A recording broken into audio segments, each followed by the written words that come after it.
नमस्कार दोस्तों। Previous lecture के अंदर हमने बौद्ध धर्म के बारे में पढ़ा है। ये उसका सेकंड पार्ट है, जिसके अंदर बौद्ध धर्म के अंदर महात्मा बुद्ध के जन्म जीवन परिचय लिया था हमने।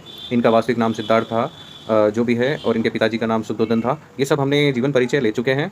हम अपने दुख के अंदर ये अष्टांगिक मार्ग पे भी हमने चर्चा कर ली है। चारों बौद्ध संगतियों पे चर्चा कर ली है। अब हीनयान और महायान में हम अंतर देख रहे थे। देखो, हीनयान और महायान में अंतर। हीनयान जो थे, यह बौद्ध धर्म का प्राचीन रूप है, यह नवीन रूप है। यह कठोर मार्ग है जिसके द्वारा कम लोग ही निर्वाण प्राप्त कर सकते हैं। बहुत ही कठोर मार्ग है हीनयान। यह सरल मार्ग है, इसके द्वारा अधिक लोग निर्वाण प्राप्त कर सकते हैं। यह बुद्ध को अलौकिक गुण वाला और सामान्य पुरुष मानते हैं। ये सामान्य पुरुष मानते हैं और ये बुद्ध को भगवान मानते हैं, महायान वाले। ये यहाँ तक हमने इसके बारे में स्टडी कर लिया था। अब हम आगे बढ़ते हैं। हीनयान और महायान में और भी अंतर है। ये बुद्ध के प्रतीकों की पूजा करते हैं। बुद्ध के जो भी प्रतीक होंगे उनकी ये पूजा करते हैं। ये बुद्ध की मूर्ति की पूजा करते हैं। तो ये बुद्ध को भगवान मानते हैं तो उसकी मूर्ति की पूजा करते हैं। इसके ग्रंथ पाली भाषा में रचे गए हैं। जितने भी ग्रंथ हैं हीनयान के, पाली भाषा में। इसके ग्रंथ संस्कृत भाषा में रचे गए हैं। ये कर्म और धर्म पर विश्वास करते हैं। ये परोपकार पर विश्वास करते हैं। इनमें बोधिसत्व का आदर्श ग्रहण किया है, जो दूसरों का कल्याण करते हैं। ये बोधिसत्व नाम इसमें होता है। इसका प्रसार लंका, बर्मा, थाईलैंड, कंबोडिया आदि देशों में हुआ है। इसका प्रचार प्रसार चीन, तिब्बत, जापान, कोरिया आदि देशों में हुआ है। तो इसका प्रचार देखो, चीन में बड़ी बड़ी मूर्तियाँ वगैरह मिलती है, तिब्बत में मिलती है, जापान, कोरिया, इन सब जगह मिलती है, और लंका, बर्मा, थाईलैंड, इनमें इनका प्रचार हुआ है।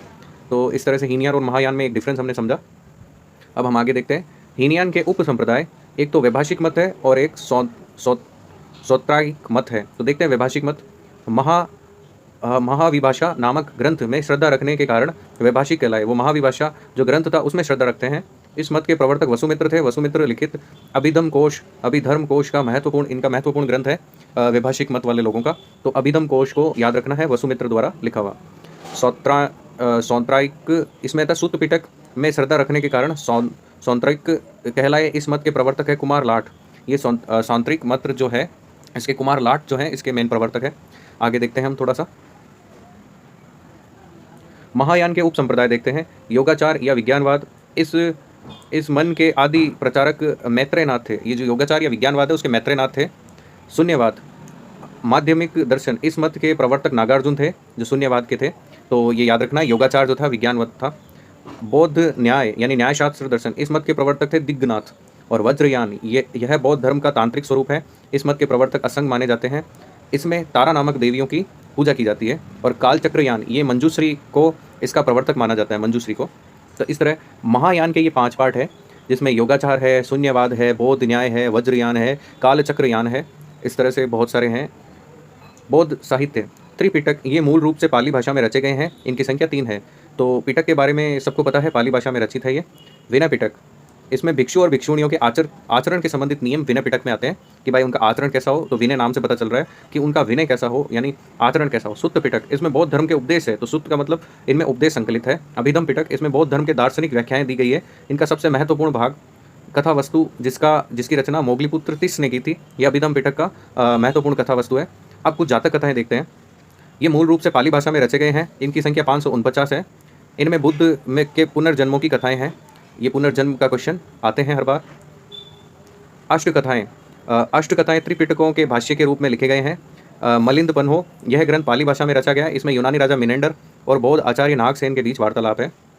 फिर है विशुद्धिमग्ग, इसकी रचना बुद्ध घोष ने पाली भाषा में की है। इसे त्रिपिटक की कुंजी कहा जाता है। यह हीनयानियों का ग्रंथ है, विशुद्धिमग्ग। आगे देखते हैं। बुद्ध चरित, इसकी रचना संस्कृत भाषा में हुई है। अश्वघोष द्वारा रचित यह महाकाव्य है। इसमें बुद्ध का जीवन वृत्त एवं उसकी शिक्षाओं का वर्णन है। इसे बौद्धों की रामायण भी कहा जाता है। धम्मपद पाली भाषा में रचा गया। इसे बौद्धों की गीता भी कहा जाता है, यानी धम्मपद को बौद्धों की गीता कहा जाता है।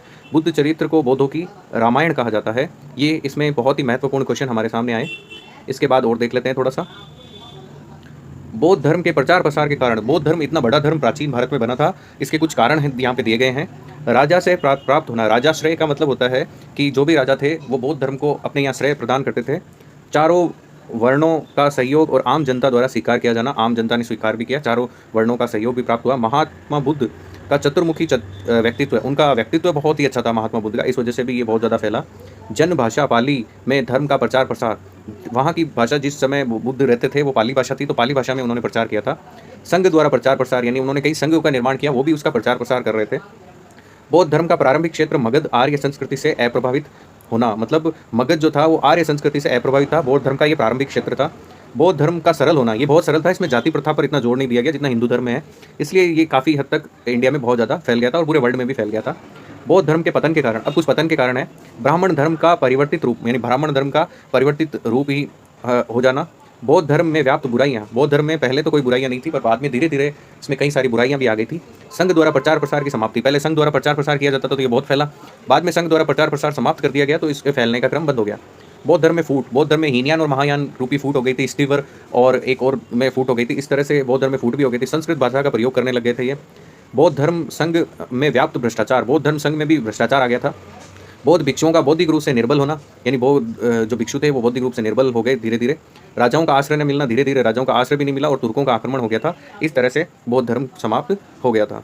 तो ये कुछ कारण थे। कुछ और भी प्रतीक दिए हुए हैं। बुद्ध से संबंधित महत्वपूर्ण घटनाएं और प्रतीक। माता के गर्भ में आना, ये हाथी का प्रतीक है। बुद्ध से संबंधित बुद्ध का जन्म होना, कमल इसका प्रतीक है। ग्रह त्याग होना, घोड़ा इसका प्रतीक है। ज्ञान की प्राप्ति होना, बोधि वृक्ष इसका प्रतीक है। प्रथम उपदेश, धर्म चक्र इसका महत्वपूर्ण प्रतीक है। महापरिनिर्वाण यानी मृत्यु का स्तूप है। स्तूप कई सारे बनाए हुए थे। तो इसी प्रकार हम आगे देखते हैं बौद्ध धर्म के बारे में। बौद्ध धर्म की महत्वपूर्ण जो चीज़ें हैं वो यहीं समाप्त होती है और इसी के साथ धन्यवाद।